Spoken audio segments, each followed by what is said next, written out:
علم مصطفیٰ. مولا علی فرما رہے ہیں کہ وہ سب سے زیادہ وہ قرآن بھی پکار کے کہہ رہا ہے الرحمن علم القرآن خلق الانسان علمہ البیان. وہ رحمان جس نے علم القرآن قرآن پڑھایا, قرآن کی تعلیم دی, پھر انسان کو خلق کیا. یہ کون سا انسان ہے جو خلق ہونے سے پہلے پڑھ چکا ہے؟ ابھی خلق نہیں ہوا ہے کہ پڑھ چکا ہے.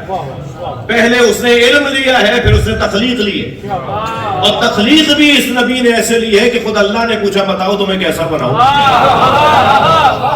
سرکار کا جو سجایا ہے اللہ نے اپنی قدرت کا مظاہرہ کیا ہے.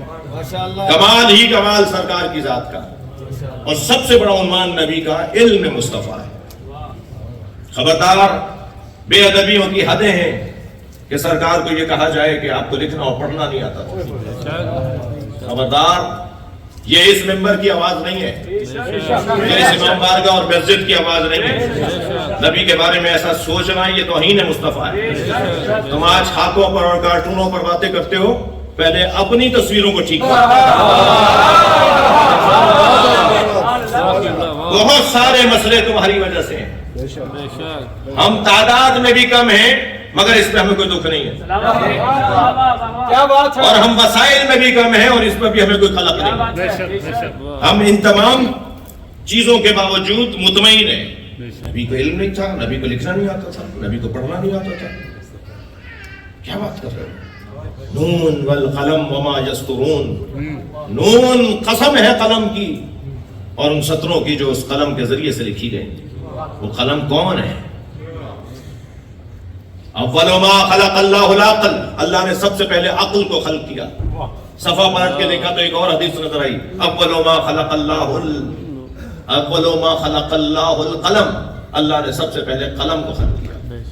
صفحہ پلٹا تو ایک اور حدیث نظر آئی, اول ما خلق اللہ نوری, سب سے پہلے اللہ نے مجھ مصطفیٰ کے نور کو بنایا. تو جو نور مصطفیٰ ہے وہی قلم ہے, وہی عقل ہے. ایک ہی وجود کے چند نام ہیں. جو خود اللہ کا قلم ہو تو وہ کہتے ہیں اسے لکھنا نہیں آتا تھا. اللہ نے ساری کائنات جس سے لکھی ہو اسے محمد کہتے ہیں. اللہ نے ساری کائنات کو جس سے لکھا ہے وہ نبی کی ذات ہے. قلم پھر ہاتھ میں لیا. کبھی لکھتے دیکھا کسی نے؟ مولانا اتنی لمبی تقریر کر دی, کوئی حوالہ تو دیجئے کہاں لکھا. ہاں کبھی قلم کو ہاتھ نہیں لگایا, مگر قلم کو ہاتھ نہ لگانا دلیل کب ہے کہ لکھنا نہیں آتا. کچھ اور بھی تو سوچو, کیا وجہ تھی, کیا سبب تھا جو سرکار قلم کو ہاتھ میں نہیں لیتے تھے. جی علامہ محمد حسین طباطبائی کے فرزند فرماتے ہیں کہ میرے بابا صاحب تفسیر المیزان علامہ محمد حسین طباطبائی کہتے ہیں میرے بابا ہر کچھ مدت کے بعد مجھے اتنے کاغذ دیتے تھے اور کہتے تھے جاؤ کنویں میں پھینک کے آ جاؤ, اور میں وہ کاغذ کنویں میں پھینک کے آ جاتا تھا. ایک دن میں کاغذ پھینکنے جا رہا تھا کہ ایک کاغذ کچھ پلٹا ہوا تھا, تو میں نے اسے ذرا اور کھول کر دیکھا تو بہترین غزل تھی اس پہ لکھی ہوئی. دوسرا کھولا تو بہترین نظم تھی, تیسرا کھولا تو بہترین غزل تھی. شاہکار فارسی ادب کا کلام ان کاغذوں پہ لکھا ہوا تھا. ایک ایک مصرع بولتا ہوا, ایک ایک مصرے پہ جو انسان ایک مرتبہ اٹھ کے بیٹھ جائے ایسا مصرع.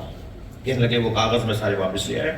میں نے کہا بابا آپ نے مجھے یہ دیے تھے کہ میں کنویں میں پھینک کے آ جاؤں, اس پہ تو بہترین نظمیں لکھی ہوئی ہیں, بہترین غزلیں لکھی ہوئی ہیں. کہنے لگے بیٹا وہ جو پہلے پھینک کر آئے تھے وہ بھی تو یہی تھی.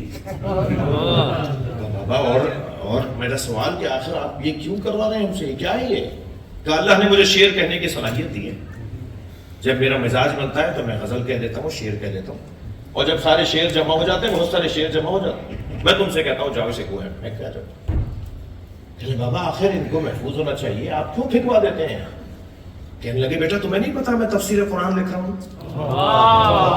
میں نہیں چاہتا کہ قرآن اللہ کے کلام کے ساتھ میرا کلام بھی آئے. کلام صرف اللہ ہی کا رہے.